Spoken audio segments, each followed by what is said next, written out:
In this lecture, we will discuss about the beats. When two sound waves of equal amplitude and nearly equal frequencies traveling in the same direction superimpose on each other, the intensity of the sound rises and falls periodically with time. This phenomenon of alternate variation in the intensity of the sound when two sound waves of equal amplitude and nearly equal frequencies superimpose on each other is called as beats. The time in between the two successive maximas is called as beat period, and the number of beats produced per second is called as the beat frequency. For the production of beats, the difference in the frequencies must be less than 10. This can be explained on the basis of persistence of hearing. The impression of a sound heard by our ears on our mind lasts for 1/10 of a second.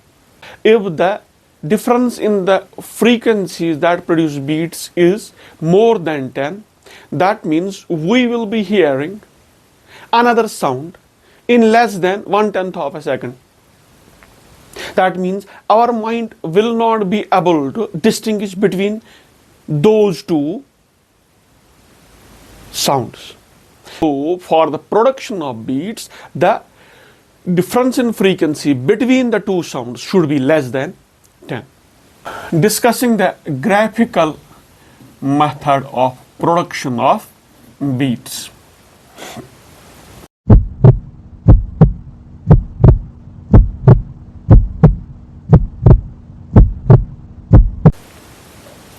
As you can see in the figure, we have got four waveforms. One is A, B, C and D.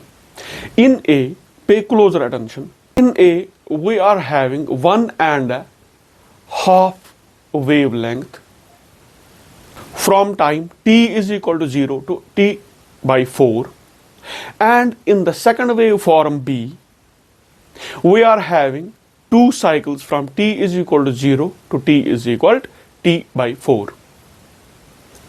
In the third figure, the two waves superimpose on each other. And when we pay a closer attention, we see the formation of beats.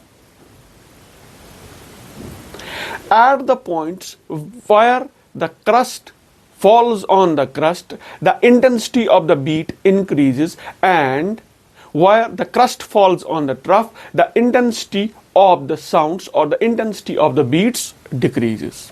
If we pay closer attention, we can see the formation of beats in which the intensity of the sound increases and decreases periodically by the superimposition of these two waves.